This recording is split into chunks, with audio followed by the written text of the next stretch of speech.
तो ये स्टोरी है आज से 15 साल पहले की, और उस वर्ल्ड का नाम था हिमलैंड। उस टाइम पर हिमलैंड का राजा किंग ओडियन था। उसके 2 बच्चे थे, जो एक का नाम ग्रीन और दूसरे का नाम रेड था। रेड जो था वो काफी बड़ा हो चुका था। उसकी उम्र हो चुकी थी कि अब शादी करने की, और वो जो उसका पापा था मतलब ओडियन, उसकी उम्र भी काफी ज्यादा हो चुकी थी और वो कभी भी मर सकता था। तो ओडियन चाहता था कि मेरे बेटे की जल्दी से शादी हो जाए, पर वो शादी करना चाहते थे रेड की, क्योंकि ग्रीन अभी इतना बड़ा नहीं हुआ था कि उसकी शादी कर दे। तो इसलिए वो रेड के लिए कोई लड़की ढूंढ रहे ताकि उससे शादी करवा सके। तो किंग ओडियन ने ये वाला काम दिया हमारे विजार्ड को कि तू जा मेरे रेड के लिए कोई लड़की ढूंढ के ला जो मेरे रेड को पसंद भी आ जाए। उस टाइम जो विजार्ड था वो काफी खास बंदा था ओडिन का, और जो विजार्ड था वो ओडियन के लिए ही काम करता था। तो इन सब के बाद विजार्ड ने पूरे गांव में, पूरे शहर में आस पास के जितने भी विलेज हैं, उन सब के पास खबर पहुंचा दी कि ओडिन को अपनी लड़के के लिए शादी के लिए कोई लड़की चाहिए। तो ऐसे ही काफी दिनों तक विजार्ड किंग ओडियन को लड़की दिखाता तो उसको पसंद नहीं आती, तो कभी रेड को पसंद नहीं आती थी।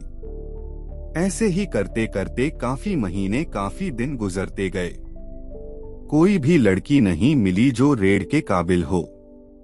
तो इसके काफी दिनों के बाद एक बंदा आता है जो काफी दूर से आया हुआ। तो उसने बताया था कि वो काफी दूर मतलब कई करोड़ों ब्लॉक दूर से आया है। उस बंदे ने ओडिन को बताया कि एक लड़की है जो आपको जरूर पसंद आ सकती है, और वो लड़की बहुत दूर रहती है। वो जो लड़की है एक किंगडम की रानी है। ये सुनकर किंग ओडियन ज्यादा एक्साइटेड हो गए। फिर किंग बोले कि उस लड़की को बुला दो, हम उस रानी को देखना चाहते हैं। फिर वो बंदा बोला कि रानी यहाँ नहीं आ सकती, वो बहुत दूर रहती है, आपको वह पे जाना होगा मिलने के लिए। ये सुनकर किंग ओडियन को बहुत गुस्सा आया और जाने से मना कर दिया। और किंग ओडियन बोले हमें ऐसी कोई लड़की नहीं चाहिए जो यहाँ खुद न आ सके। वो बंदा काफी कोशिश कर रहा था किंग ओडियन को मनाने की, वो लड़की काफी खूबसूरत है। वैसे काफी देर तक मनाने के बाद किंग ओडियन ने उसकी बात मान ली। पर किंग ओडियन ने उस बंदे को बोले अगर वो लड़की मुझे पसंद नहीं आई तो मैं तुम्हें मौत की सजा भी दे सकता हूँ। उस बंदे ने हाँ बोल दिया और किंग ओडियन उस लड़की के किंगडम की और निकल पड़े। काफी दिन तक किंग ओडियन, विजार्ड और उनकी सेना उस किंगडम की तरफ घोड़ों पे सवार होकर चलते गए। बहुत दिन बीत चुके थे पर कोई किंगडम नहीं दिख रहा था। घोड़े भी इतना चलकर बहुत थक गए थे। किंग ओडियन को बहुत गुस्सा आता है और वापस चलने को बोलता है, पर विजार्ड ने किंग ओडियन को बोला इतना दूर आ चुके हैं, थोड़ा और आगे देख लेते हैं। किंग ओडियन को जैसे तैसे विजार्ड ने मना लिया और कुछ दिनों तक चलने के बाद एक विलेज दिखता है, पर कोई किंगडम नहीं दिखता। किंग ओडियन उस बंदे से पूछता है कहाँ है किंगडम। वो बंदा बोलता है यही है किंगडम। ये बात सुनकर किंग ओडिन बहुत गुस्सा हो जाता है और उस बंदे को मारने के लिए आदेश देता है।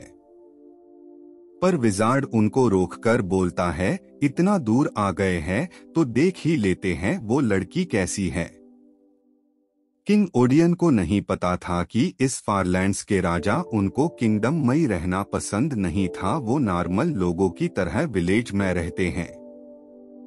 किंग ओडियन उस विलेज में जाता है पर कोई उसको नहीं जानता था। ये देखकर किंग ओडियन बहुत गुस्सा हो गया कि मैं इतना बड़ा राजा हूँ फिर भी ये लोग मुझे नहीं जानते, क्योंकि वो काफी दूर रहते थे पर फारलैंड्स के राजा उनको जानते थे। इसकी वजह से उनका गुस्सा कम हो गया और उसके बाद लड़की को दिखाने की बात करने लगे।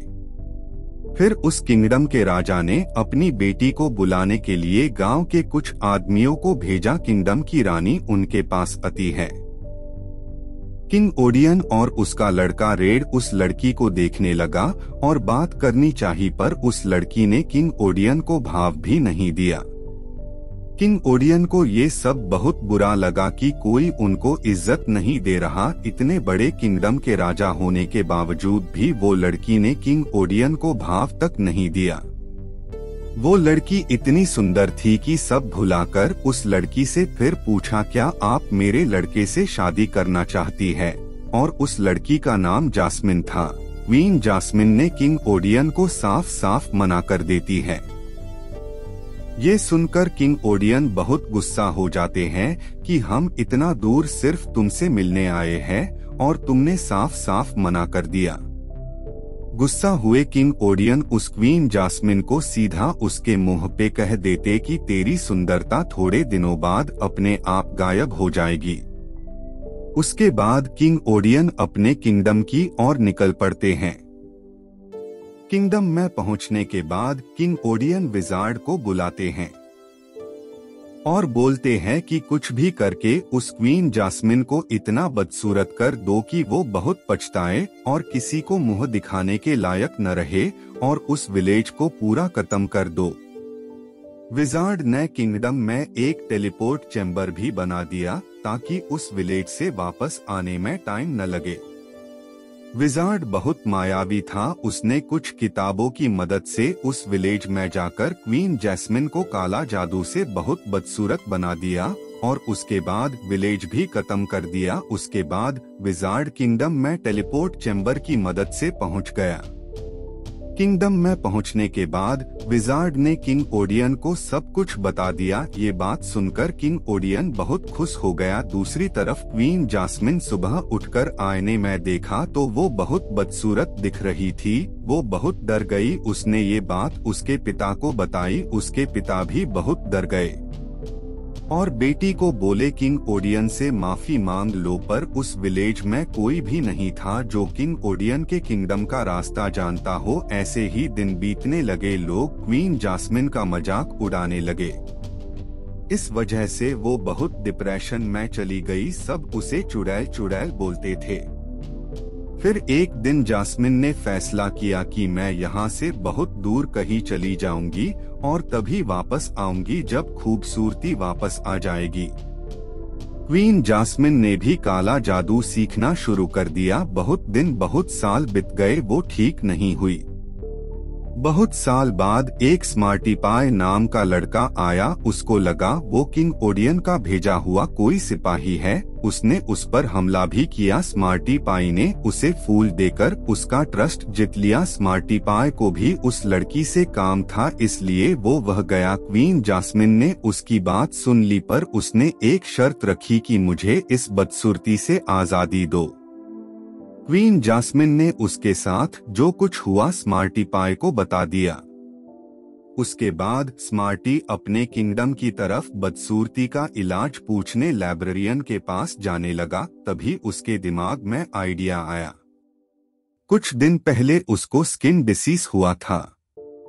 वो ट्राई पोर्टल से एक तालाब में गया था। फिर उसके बाद उसकी स्किन डिसीज खत्म हो गई थी। स्मार्टी पाई को पता नहीं था कि बदसूरती भी इससे ठीक होती है या नहीं।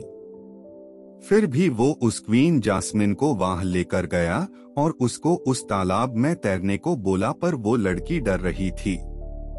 जैसे तैसे स्मार्टी पाई ने उसको मना लिया और वो उस तालाब में तैरने लगी। कुछ समय बीत गया पर कुछ नहीं हुआ। स्मार्टी पाई को कुछ समझ में नहीं आ रहा था, पर उसी समय उस क्वीन की बदसूरती खूबसूरती में बदल गई। स्मार्टी पाई उस क्वीन को देखकर उसके प्यार में पड़ गया, पर स्मार्टी पाई को उससे भी ज्यादा अपने दोस्त की चिंता थी, इसलिए उसने अपने दोस्त को ठीक करने उस क्वीन जास्मिन को लेकर किंगडम ले गया। क्वीन जास्मिन ने कुछ ब्लैक मैजिक से स्मार्टी पाई के दोस्त को ठीक कर दिया और वो क्वीन जास्मिन अपने विलेज चली गई।